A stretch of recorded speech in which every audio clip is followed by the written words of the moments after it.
Indonesia kena dampak langsung dan tidak langsung ketika Gemini dan Gemini perang tarif mengacak-ngacak tatanan dagang dunia. Ini adalah konteks Presiden Amerika Donald Trump dan Presiden Tiongkok Xi Jinping. Bagaimana posisi Indonesia? Berikut ulasan jurnalis Kompas TV Malaika Kridaman dan juru kamera Andika Ahadiat. Saudara, belakangan ini kalau kita lihat media sosial, Gen Z mengatakan kalau ada pertengkaran antara Gemini. Bukan Gemini apa, tapi merujuk ke Presiden Trump dan juga Presiden China. Nah, saya mau langsung tanyakan ke Sandiaga Uno. Pak Sandi, apa sih sebenarnya kebijakan reciprocal Trump ini dan dampaknya apa terhadap Indonesia? Ini Gemini lawan Gemini ya, jadi dua-duanya zodiaknya sama. Jadi dampaknya kepada Indonesia tentunya kita harus sikapi dengan penuh kehati-hatian. Ini bahasa Gen Z ya, kita hati-hati tapi kita juga jangan pesimis. Kita tetap harus melihat ini sebagai peluang. Ada bukan opor ayam tapi ini opportunity, ini baru lagi lebaran kan.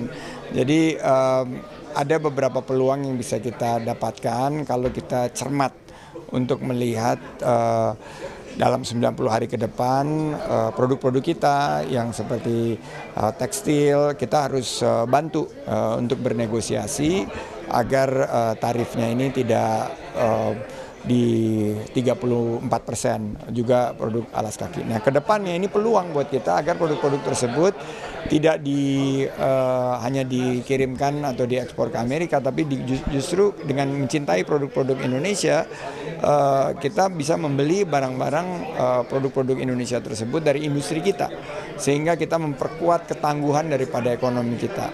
Kita bisa mendiversifikasi, kita bisa lebih buka peluang untuk pasar-pasar lain seperti Afrika, kita bisa lihat negara Asia lainnya.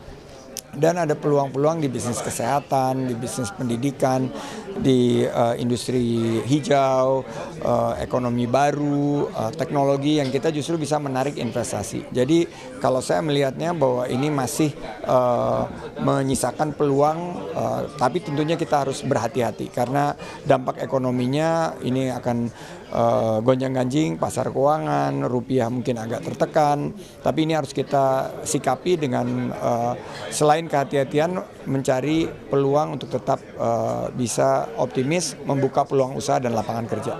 Nah Pak, ngomongin soal opportunity bukan opor ayam, sebenarnya kan ada beberapa klausa ya yang tidak terkena trade ataupun tidak terkena tarif oleh kebijakan reciprocal Presiden Trump ini. Kalau kita lihat ada mungkin mineral, juga ada copper, tembaga dan juga besi. Apakah itu juga bisa menjadi peluang Indonesia untuk mengekspor begitu ya sumber-sumber daya mineral kita? Iya, kita harus bisa melanjutkan hilirisasi karena selama ini kita hanya mengekspor mineral kita dalam kondisi raw material ya, atau belum diproses, belum dihilirisasi.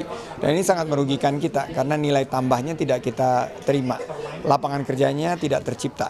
Nah, oleh karena itu kita harus lanjutkan hilirisasi dan diversifikasi daripada pasar ekspor kita, dan juga kita harus melakukan menarik investasi secara besar-besaran karena Indonesia pasar yang sangat luas. Kita bisa mampu untuk menarik industri untuk mengembangkan pasarnya di pasar domestik. Jadi juga ada beberapa produk-produk lain ya yang dikecualikan, seperti misalnya kemarin adalah produk-produk yang berkaitan dengan elektronik dan lain sebagainya. Tapi menurut saya ini kesempatan kita untuk memperkuat pasar domestik kita, meningkatkan investasi kita, dan menggenjot ekspor ke negara-negara lain yang tidak menerapkan tarif resiprokal. Pak, terakhir nih, ini kan masih 90 hari lagi dan masyarakat sudah sangat khawatir dengan kebijakan reciprocal Presiden Trump ini. Ada nggak saran ataupun tips gitu untuk pemerintah supaya tidak makin membuat masyarakat khawatir? Kalau kita lihat kan 34% ini rumusnya ya, dari defisit, pembilangnya defisit, penyebutnya itu adalah total trade kita.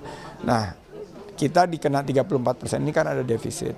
Jadi mungkin dalam jangka pendek kita harus mengalihkan pembelian daripada produk-produk yang kita bisa dapatkan dari Amerika dengan harga yang sama dan tidak merugikan ekonomi Indonesia. Misalnya minyak dan gas bumi, misalnya produk-produk kedelai, itu bisa kita dapat, atau gandum bisa didapatkan dari Amerika dengan harga yang terjangkau. Yang kedua, jangka menengah dan panjang, ini adalah kesempatan kita untuk melakukan deregulasi. Beberapa kebijakan-kebijakan seperti kuota untuk produk-produk pangan itu udah jadul banget deh, udah nggak zaman sekarang, itu harus dipangkas karena itu jadi ekonomi rente sebelumnya. Jadi ini yang harus kita ganti dengan kebijakan-kebijakan yang lebih berpihak kepada masyarakat kita, sehingga harga-harga kita bisa terjangkau, produk-produk pangan kita bisa diproduksi dengan efisien, dan kita bisa menciptakan peluang usaha dan lapangan kerja yang luas. Karena ekonomi kita terus bertumbuh 5% plus minus, dan kita mudah-mudahan bisa mencapai pertumbuhan yang lebih tinggi lagi. Terima kasih banyak Pak Sandiaga Uno sudah mau meluangkan waktunya untuk diwawancara bersama Kompas TV. Nah, itu dia saudara, mudahnya memahami apa yang sedang terjadi, tepatnya kebijakan tarif resiprokal dari Presiden Trump. Namun tadi juga sudah dikatakan oleh Pak Sandiaga Uno, ada beberapa opportunity bagi Indonesia, dan saat ini kami harus masih menunggu nantinya apa kebijakan dan langkah pemerintah supaya pertumbuhan ekonomi Indonesia tetap jalan, tetap stabil, dan kita berdoa bersama semoga ada keajaiban, dan kita lihat nantinya apa dampak dari kebijakan resiprokal Presiden Trump ke negara kita, Indonesia. Malika Kridaman, Andika Hadiat, Kompas TV, Jakarta.